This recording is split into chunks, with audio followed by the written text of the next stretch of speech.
allow yourself to start adopting the typical self-talk of the securely attached person.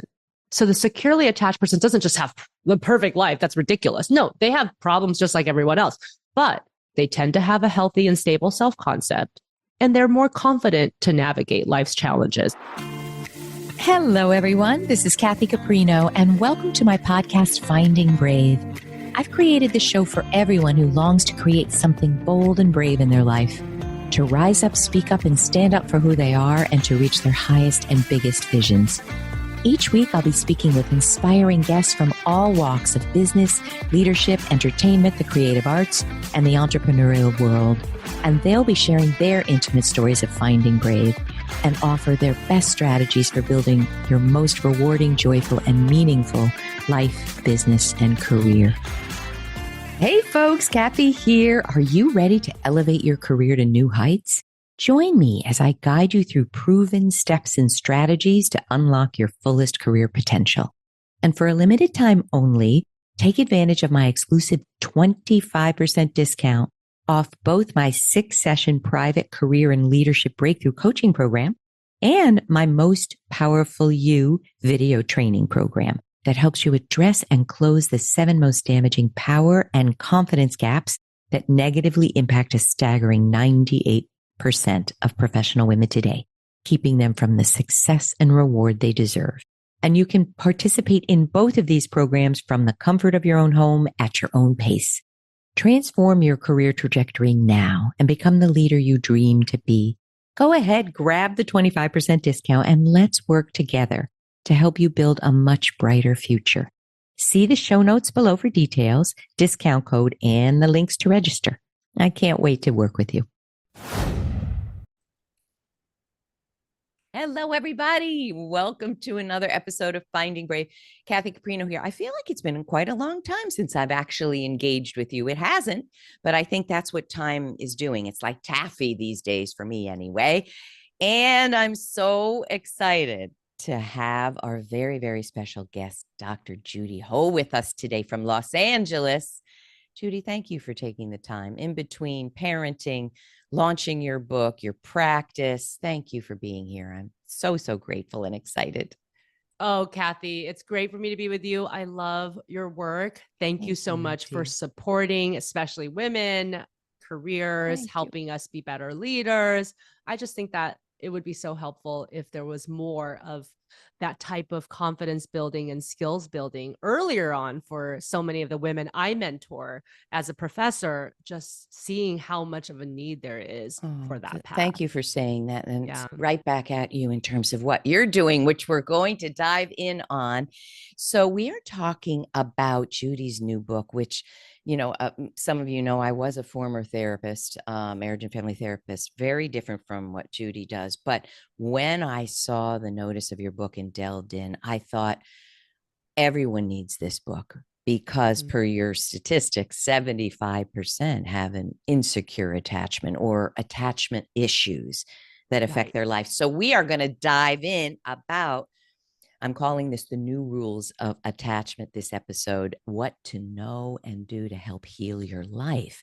Because I think if you follow what Judy's talking about, it will heal almost every aspect, if not all of it. Yes. So, yeah, is that right? Let me tell you, folks, about Judy. Then we're going to dive in. I have a million questions, but I know you're going to answer them all in 30 minutes. So Dr. Judy Ho is a triple board certified and licensed clinical and forensic neuropsychologist, a tenured associate professor at Pepperdine University, television and podcast host, and a published author. Holy crow. Dr. Judy conducts neuropsychological and psychodiagnostic, these are all tongue twisters, evaluations, serves as an expert witness in legal cases, conducts clinical research, provides expert commentary to the media, and is a sought after public speaker. And I understand you just did a TEDx talk. My goodness. And your amazing new book is just out, called The New Rules of Attachment: How to Heal Your Relationships, Reparent Your Inner Child, and Secure Your Life Vision. All right, Judy, my dear, let's dig in here. I'd love to know, first of all, why this book now? I believe this is your second book. Is that right? Yes, it's my second book. Yes. And I wrote Stop Self-Sabotage. I felt like that was such a huge core message I wanted to get out there, that this is a universal phenomenon and that everybody, even really successful people, will do it sometimes in some aspect of their life, and trying to find a solution to that. And I had a lot of readers, a lot of people who interface with the material and ask me, well, what's next? What's next? What's that deeper level? Yeah. And something that I've always knew is that although I was a here and now psychologist, I love talking about practical solutions. Obviously, that's important to solve the problems now. If you don't go into the past to understand why you formed these patterns in the first place, then you're just going to be continuing to be in the same cycle over and over again. Yes, you might have better coping skills, but you're going to find yourself doing the same missteps from time to time, especially when you're under stress, when some new situation's coming up that you don't know how to deal with, or when you have a trigger from something that did happen in the past and is creating these patterns now. So what does it all go back to? It goes back to those first emotional bonds we have with our primary caregivers, and what that taught us about the world, what that taught us about ourselves, and whether or not we feel secure and safe so that we can self-actualize into those bigger things that we see for ourselves, the things that we really want in our life. I want to punctuate every single thing you said. And let me just give my perspective. Yes, I was a therapist, but now in coaching, I say this frequently. Coaches are trained that if you're talking about the past, it's therapy. I don't believe that. I believe that we are what our childhood taught us to be, unless we recognized it, learned it, unlearned it, overcame it, and we understand how that's working for us or against us. So I believe that every person on the planet needs to understand what you're sharing to build the other pieces, to build a happier life. Don't you find that when we're struggling with something, if we can get to the root of it and pull up the root, it allows the garden to grow differently than if we're really trying to tackle a challenge up here when there's a deeper root. Would you agree with that? I love that analogy. Kind of, doing things on the surface, watering the plant, clipping the plant, trimming the plant, thinking that you're doing everything that you can. But then if the roots are problematic and you haven't addressed that, then you're just constantly going to be clipping at that That's plant, it. You're going watering to that wonder what plant. the heck is going on there Yeah. in your Yeah. garden that isn't flourishing. All right. Now, Yeah. before we get into strategies, and I think you might even, maybe you can take me through an exercise, because I certainly could, benefit from sitting in your chair, across from you, getting psychoanalytic or psychotherapeutic help. But can you tell us what attachment really is? And, I certainly know it from my perspective, but I don't think people really understand when we hear you have an attachment disorder, or what is it exactly? What does it mean? So, attachment at its most basic level is that first emotional connection you have with the people who generally are responsible for taking care of you and meeting your needs on a consistent and a regular basis. And those bonds contribute to these first thoughts that you have about how the world works, because we come into the world ready to absorb everything about what's happening around us. And so, through a series of interactions and experiences, especially with our primary caregivers, because we got to stay close to them at that age, we can't fend for ourselves, right? So, we have to look to these adults who are around us. And through interactions with them, we start to learn how to communicate our needs, how they respond to us, and in general, whether or not you feel emotionally and physically safe.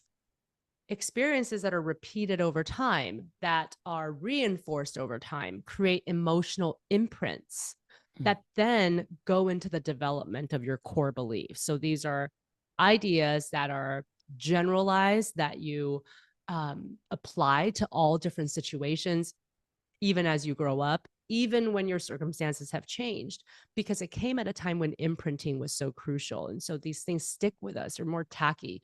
And then you start to apply these same rules to how you interact with others, how you respond to challenges, and ultimately how you feel about yourself. And you describe it so beautifully. I interviewed a fellow, David Jurassic, a therapist, and he said something that has really stuck with me, that if as an infant you are responded to with disgust, Hmm. if you're crying, and of course, these are not fully conscious, you're an infant, newborn, but if disgust is what you get, if you're screaming out and you're not getting any attention, any help, any love, it will form, kind of a set point of how I think, tell me if I'm getting the words right, but your worthiness, your safety, your sense that you belong in the world. I mean, it's that deep, isn't it? Yes, absolutely. And it makes sense why it would be that way, because those first years are so crucial in terms of our brain development and also our knowledge acquisition, just like everything is being soaked up at that time. And so if you have a one-off experience, of course, that's not going to necessarily stick. Maybe even 2 times it might not stick. But once you have a pattern where you feel unsupported, unloved, uncared for, like your needs don't matter, that's going to be carried with you throughout life, because your little brain as a child tries to figure out how to cope with that. And so in many ways, some of our coping strategies that maybe aren't actually the best for us and the most helpful anymore, they come from a time when you were little and you had less skills. And so sometimes people have a lot of self-shame and blame, and they have a lack of self-compassion for themselves for utilizing coping strategies that maybe overall aren't the healthiest for them.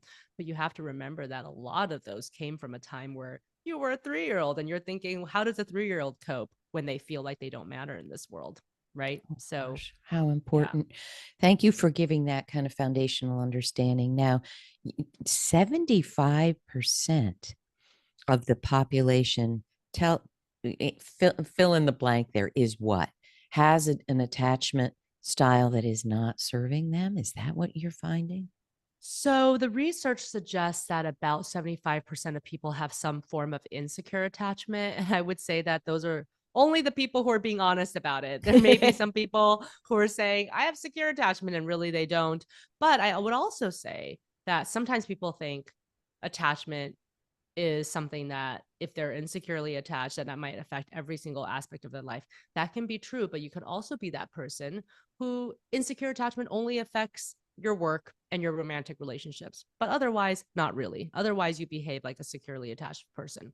That can be a very, very common combination that could happen.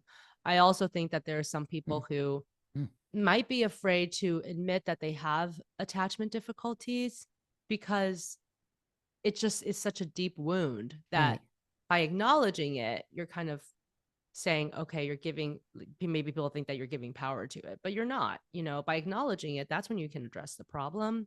And the truth is, you can heal your attachment at any point in your life, no matter how old you are, no matter what stage of life you're in, and whether or not the people are in your life that are still important to you, or the ones that matter the most when you were a child, whether they're available to do the work with you. You don't need to wait for them to do your own self-development. If we were doing that, nobody would move forward, right? Because not everybody wants to do these things ever or at the same time, usually. What's also coming to my mind is, and you're going to dive into what these 4 styles are, and what we can do.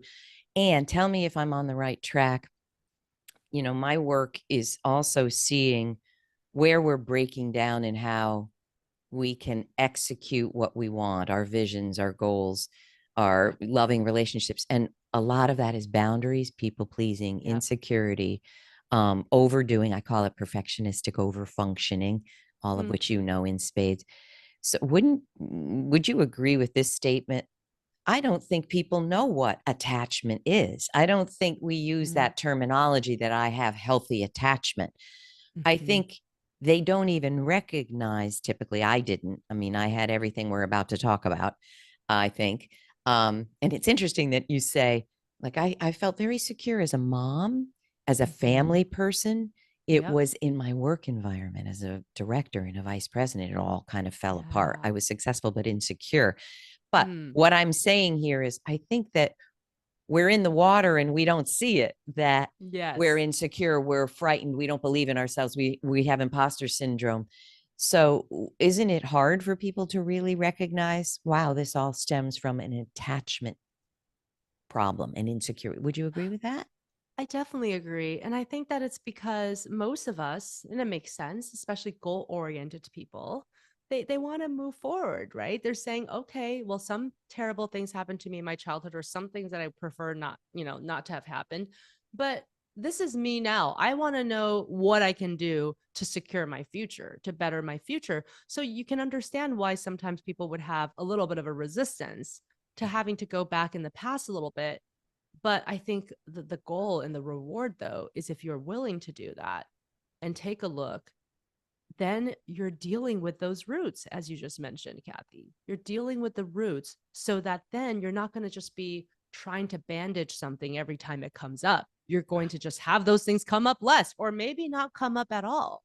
And I think that's a tough challenge, though, because also there's the realistic piece of it, which is if you're in crisis now, if you're dealing with some big problem now, you're stressed out about something, there's probably a part of you that says, well, I don't have time to go and think about deeper insight right now. I just need to solve this problem, you know? Right. So I understand that. But the idea is that you don't have to do all the work all at once. It's just about taking pieces of it at a time. And it's like a little puzzle that like eventually it's like one day, or you do 2 or 3 pieces. The next day you do 5 pieces. The next day you're super busy, only add one piece. But it's all going to come together and it's going to form a holistic view of yourself that's going to serve you so much better in all of these different goals. You have such a calming voice and calming way to look at this. I hope, You too. I feel like I'm thank you. emulating you right now. I was like, oh, Kathy's No. making me so calm. Oh, thank you. I think it's you that's setting the tone, but I hope you hear that, people. We're not asking you to revise everything today. And it is a journey. Even if you did revise everything today, we change over time, and Right. and what we're coping with changes. So let's get into these 4 attachment styles. Can you give us the hallmarks of them, what they look like? And I am going to have you, walk us through a practical strategy, Yeah, because we need absolutely. those strategies. Tell us, what are Yeah, the styles we should be aware of here? absolutely. So there are 4 styles, 3 insecure attached styles, and 1 securely attached style. So if you had primary caregivers who were generally attentive to your needs, consistently showed up in ways you wanted, especially during stressful times, you most likely develop secure attachment. People with secure attachment are more likely to hold themselves in relative high esteem, have satisfactory and lasting relationships, pursue individual goals while staying meaningfully connected with others in their life, and also believe that they have worth and deserve good things in life. If you have one of the 3 insecure attachment styles, overall, in general, insecure attachment tends to lead to lower self esteem and more of a shaky sense of identity. People might find that they have trouble with consistent goal attainment, and they tend to have more doubts about self worth and whether even they can have loving and symbiotic relationships with people in their life. But one of the first primary styles of insecure attachment, I think, gets a lot of press, especially among leaders, perfectionists, type A individuals, people who are go getters, is the avoidant attachment style. So these individuals I call fiercely independent in my book. They prefer extreme self sufficiency, and they may sometimes feel very uncomfortable with emotional intimacy or emotional expression. And generally, they tend to minimize the importance of relationships. When they're under stress, they tend to go into themselves more. They tend to actually disconnect from others because they may think that expressing those needs would suggest that they have a weakness. Sometimes during stress, they work even harder. They get even more perfectionistic. And I think that this is a tough one to deal with because in many ways, these behaviors are admirable in our society. Like, oh my gosh, you get so much done. Wow, you're Right. doing so many things. Workaholic, that's almost like a badge of honor. But obviously, you're missing out on a lot of other important things, like being able to connect with people as a source of support, not being able to really be in tune with your emotions all the time. So that's a big style that I talk to, when I work with my patients who, again, they have gotten so much done. They're high achievers, but this is sort of that blind spot that they have. Wow. Wow. Yeah. Wow. And the avoidant, are you able to see this kind of parenting behavior leads exactly to this style? Is the research that specific? Yeah, I would say that the research is probably not quite that specific, but we do see some trends associated with this attachment style and how it develops. So a lot of times the child from an early age were highly reinforced for their accomplishments. It may have even been a reason why all the family got together, like all the family got together to watch this person's soccer game or to see, their speech and debate presentations. And it was like a way for them to actually keep the family together. They oftentimes were the star child of the family, Wow. perhaps even parentified at a young age. So they were Right. asked to take care of other people's needs way earlier than really they should have because they're children. So then they start to think, okay, well, you know what? Like what reinforces me in this world and this life is me doing amazing things. And if I ever communicate my emotions, my parents might actually say, well, just don't feel bad about that. Or, well, don't complain. Your life is amazing. So parents who might be dismissive of emotional expressions, that could lead to avoidant attachment This is development. so fascinating. My head's spinning. And do we avoid then? Because a non-avoidant style is you're going to feel more. You're going to probably have to have more empathy if you have good relationships. You're going to have to feel for the other person. You're going to have to feel yourself. For this personality or approach, that just slows the competence down, doesn't it? I mean, not literally, but they feel like I can't do it. Exactly. It's so draining for them energetically, and maybe they've remembered certain aspects of their childhood where they had to be that person all the time. And now they don't want to do it anymore. So they prefer to get their reinforcement through just their own achievements, things that they can control themselves. It makes a lot of sense at the underbelly of the avoidantly attached individual. I think it's really about a sense of control over their environment. And can you tell us, so we have, I know this is like the intense Cliff Notes version. Everyone read this book for the depth and the richness. But can we talk about, the one or two biggest downsides, what we're missing in life? I mean, people might be hearing this and saying, yeah, that's me, but I've done a lot. I've, written 5 books. I'm very helpful to the world. Okay. And somebody I interviewed said this is different. It's such an extreme introvert that they live with their spouse and sometimes they don't even talk to their spouse for 5 days. Now that's, he called it introversion, but what would you say the biggest downside of this style is? What are we missing? Yeah. So, in my research and my work with patients, what I found is that every person with a secure or insecure attachment style, they have their own prototypical self-talk that tends to be sort of a pattern for them. And I think the downsides for the avoidantly attached is that some of their self-talk sounds like one or more of these statements. I'm only as good as my last achievement. I must be in control at all times. I keep others at arm's length. When the going gets tough, I go it alone. So you can see that there are these negative repercussions for having these kinds of ideas and beliefs, chasing after the next achievement for your own self-validation. Wanting to be in control at all times, that's going to cause a lot of conflict, not only in your relationships, but you're going to burn out. Keeping others at arm's length, you don't get the satisfaction and the enjoyment and fulfillment of an actually connected relationship. And then when the going gets tough, I go it alone. Even if you say you're a proverbial lone wolf and you don't care, at the base level, because of our biology and evolutionary benefits, we are all social animals. Doesn't mean that you want to be best friends with 100 people, but you need to feel like somebody gets you. So because of these self-statements, you essentially deprive yourself of these other important aspects that would really create a full life. I listen to this and I get tears in my eyes. So, and I have a feeling that maybe the avoidant is more of what I have than others, but I have a feeling I'm going to get tears in my eyes with all of them. Is it possible to have all of the styles? Yeah, that was actually an interesting question that I got from a few people at my TED Talk. And I was telling them that, yeah, it is possible because we have usually more than one primary caregiver that we bonded to. It could even be a family friend, an extended family member, like a grandparent, or even like a much older sibling, right? And maybe because your bonding and your relationship was different with each of them, they made different imprints in your life. And you may express different elements of each of the styles at different times. That is 100% me. My 2 parents were very different in their style and what I got. Oh, okay. I think we got the picture of avoidant. What's next? Wow. Let's talk about anxious attachment. So these are what I call the worried warriors. Very, very interesting statistic, but there was a study that was done at Penn State University, and they asked chronic worriers to write down their worries for 10 days.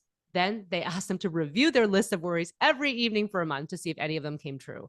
And the result was that 91.4% of these worries were false alarms. They never materialized, but these individuals spend so much time worrying about, what could happen and what might not happen. And this is really a hallmark of the anxiously attached individual. Anxiously attached people tend to crave closeness and reassurance in relationships, but they also worry excessively about abandonment and rejection. And this leads to sometimes clingy or overly dependent behaviors, even a proneness to more of a codependency with the people in their life. And people who have anxious attachment, their prototypical self statements sounds like one or more of these four statements. I'm not as worthy as others. I need to rescue everyone. I fear being on my own. I have to analyze everything. So you can see how these types of beliefs can really hold you back, not only from developing a strong self-concept that's rooted in something internal, rather than all the reactions you're getting on a day-to-day basis and having to switch and change all the time based on what you think other people are thinking about you. But also there's just this feeling of, if I stop analyzing, something horrible is going to happen. But as I just cited in this study, no, most of it doesn't happen, but it's like they've convinced themselves that that's what they have to do. And that takes them away from more helpful and more proactive things that they could be doing instead to better their life. So the rescuing piece is interesting to me. Does this mean, and I know we're simplifying here, everything doesn't go in a nice, perfect box. It's all, but it sounds to me like at a very young age, it was a really unstable parenting situation. And they had to rescue and they had to be vigilant in ways that were way beyond their years. Is that what was going on there? Yeah, definitely. Definitely. And I think if your parents, your primary caregivers responded to you in a way that seemed like they were overwhelmed whenever you communicated a need, that is also going to be something that probably results in anxious attachment.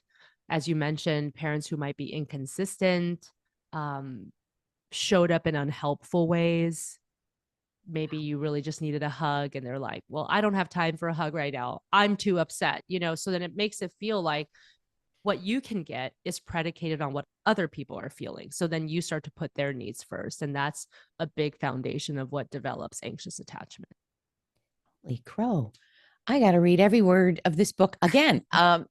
What hits home for me here, maybe it'll help, is, there are many ways you can, you learn to be who you are, but I always have been really good at reading other people, like early on.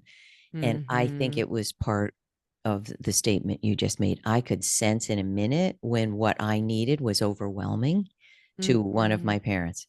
And therefore I didn't want to be overwhelming. So I realized I can't be kind of my true self. Right. Ooh, right. Okay. Wow. I got number 2. What's number 3? Okay. Number 3. So this is disorganized attachment. So this is what I describe in my book as surveillance specialists. I mean, if you can imagine that, it's somebody who's almost constantly in a state of fight or flight, always looking around, seeing if there's danger lurking so they can protect themselves.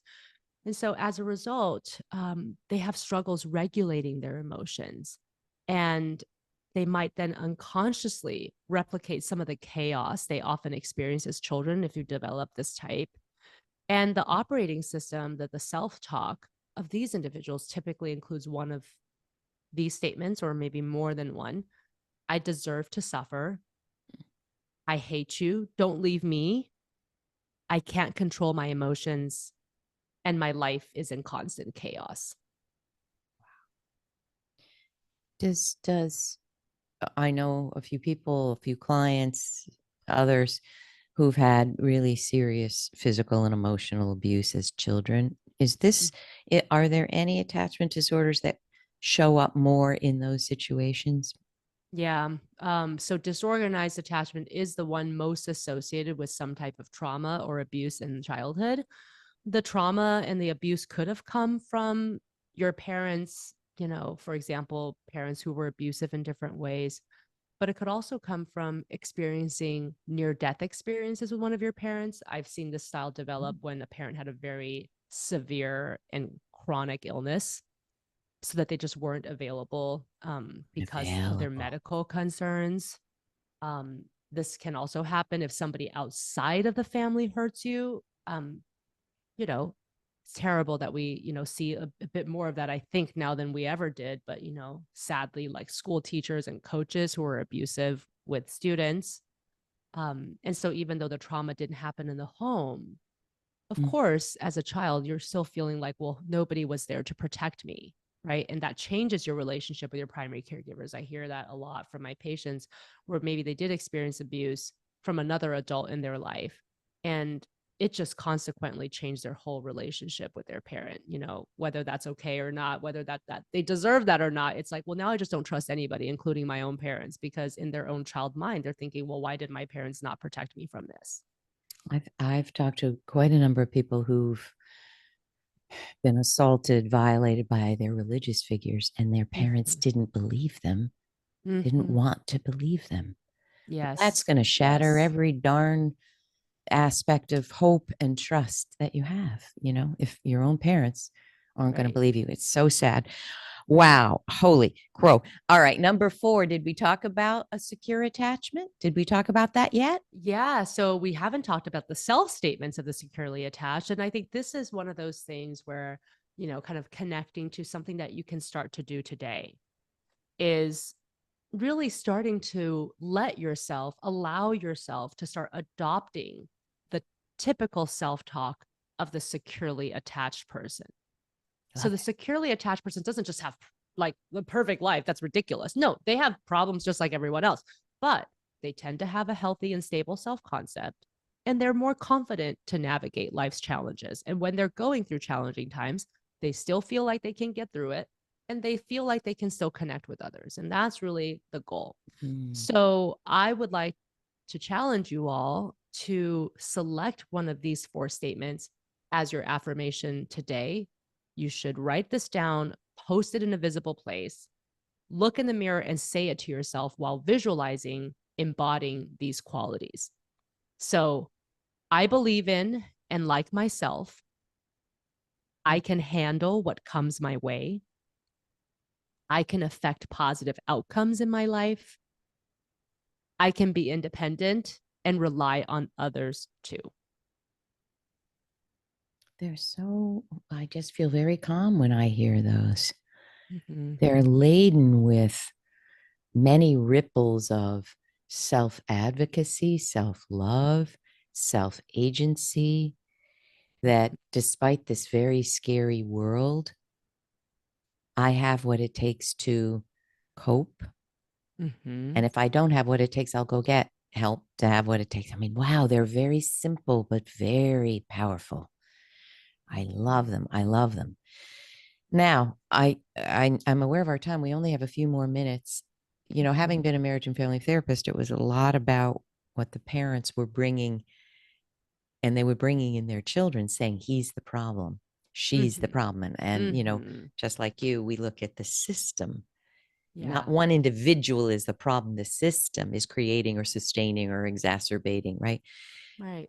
But I grew to be a little bit frustrated with parents Mm. who often just would not look at what could I be doing that would be bringing on a tantrum every 4 minutes. Right. What could I be doing? Can you give a Mm-hmm. few tips for parents? Mm-hmm. They're about to have a child. They have a 3-year-old, a 1-year-old, a 10-year-old, a 15-year-old. Mm-hmm. Tell us what we need to do better as parents so that our children can form healthy attachments that Yeah. benefit their lives. Yeah. Great question. Um, I think that, of course, there's lots of parenting books out there. Everybody wants to give you advice. Everybody comes out of the woodworks when you have kids. They think that they know better. Like that's all fine and good. Most of the times it's well intentioned, but it's most important just to really understand and hone your own intuition as a parent. Intuition is not something that's just a feeling. It's actually based in your brain. Intuition is based in a part of your brain that really focuses and emphasizes experience, not only just your personal experience, but the collective experience of us as human beings and what we've learned throughout centuries and centuries of time, and that unconscious collective that's in all of us. And it's just a part of your brain, though, that isn't sophisticated in languaging. And so that's why sometimes when you have a feeling in your gut and you're saying this doesn't feel right, or it does feel right, but you can't put words to it, that's because it's in a more primordial part of your brain that isn't the part that really is focused on language. So honing your own intuition and really adhering to your highest values when it comes to parenting is the most important piece. And then just showing up every day, looking at your child and thinking to yourself, what do they need in this moment? Something that worked yesterday may not work today, may not work tomorrow. But if you can show up as a mindful parent, just being available to help them tackle what's going on, even if you don't have all the answers, even just sitting with them and admitting you don't have the answers, but saying, I'm here with you, that is so powerful for a child. Your child does not expect you to have all the answers, but your child does want and desire that you are in their experience with them. They want to feel like they're a team member. They want to feel like you're there for them to figure it out together if you don't have the answers. And sometimes parents think, well, I have to hide my distress from my child. I don't think that that's actually necessary. You can share with your child that you're having a tough day, but the next step is not going to be, well, I'm having a tough day, leave me alone. It's more because that makes them feel responsible for your feelings. It's more, I'm having a tough day. Well, mama's trying to think a little bit about what she can do to feel better. In the meantime, can you do this instead? Or do you want to help, us focus on a different project? Maybe that'll be good for me to take my mind off it and we can do something fun, right? You don't want to make your child feel responsible for taking care of your feelings. And then finally, I would just say the 80-20 rule applies here. If 80% of the time you're showing up, you're trying to be a good model, you're not perfect, but you're there and you're present, your child's going to do great. Even if you make mistakes 20% of the time, you accidentally yelled at them because you were so frustrated at your wit's end, that's not going to create horrible, insecure attachment in your child just because every once in a while you weren't able to show up the way you wanted. Oh, I love it all. It's doable. Hopefully. There's one other thing I want to ask you, and then we're going to ask you where we can soak up all this amazing information. In writing my book, it's about the 7 damaging power and confidence gaps that sadly 98% of professional women have at least one and 75% have 3 or more. What I see as one of the strongest contributors to struggling in life is when you are raised by parents who focus rabidly on being the best. Mm-hmm. Because what happens then is the feelings are you're not loved if you are not going to Harvard, getting, straight A's, becoming a doctor, lawyer. There's all these permutations around what I feel is best for you. So I'm going to add something here, which is parents might think that's the best for their children. No, I'm driving them to play an instrument, be the best in soccer, go to the Olympics, and teach at Harvard. That's what's going to be best. No, not necessarily, people. No. Every individual is different. And what I'm going to ask and make a hard ask of you is stop a rabidly over attachment to being the best.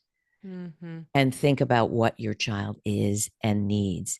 And it may not be that they want to be a doctor. It may be that they want to, be a musician and a painter and whatever. Right. Do you see any of what I'm talking about infusing attachment disorders here? Oh, absolutely. And I think sometimes, with your children, of course, it makes sense. You kind of want to do certain things over. You're trying to help them live a better life. But is that your idea of what a better life is, or is it their idea? Right. That's a good thing to ask. And I think that was really clear in what you just mentioned. And what a great piece of advice. Thank you, my dear. Oh, where do we soak up everything? Where do we see your upcoming talk? Where do we get your book? Tell us where to go. Absolutely. My website is drjudyho.com. I have lots of free resources there. You can also sign up my newsletter, and I send out free resources through that avenue as well. I'm also on most social media platforms at Dr. Judy Ho. Thank you so much, Judy. I learned so much. Really, I have so much more to grow in every area that you discuss. Thank you for joining us in the middle of your book launch. I so appreciate it. Oh, thank you. I appreciate you. All right, everybody. Questions. I love to hear your questions. Wherever you see this, please post. Judy will do her best to answer. We'll address it. But if you don't have questions here, we're not doing our jobs. And I hope this is inspiring and enlivening to you. And thank you for listening and being part of the Finding Brave community. It means so much. And we will see you in 2 weeks. Thank you. Hi, folks. Kathy here. So are you thinking about launching a new podcast, or have you been at it a while and recognize it's time for more or better production help to create the best podcast you can? I totally understand. I've been podcasting for over 6 years, and I know how challenging it can be. That's why I'm really excited to share some key information about the great production team I'm using now called We Edit Podcasts. I've been working with them for well over a year, and I've been so happy with the results. They're a full-service production agency, and their services give me access to a wonderful team of seasoned audio engineers and editors who help create a polished professional sound. And they work hard to ensure that my particular podcasting approach and style comes through in every episode. They also help me make sure that my guests are reflected in the best possible light through the creation of terrific show notes, which is an important part of the show for me.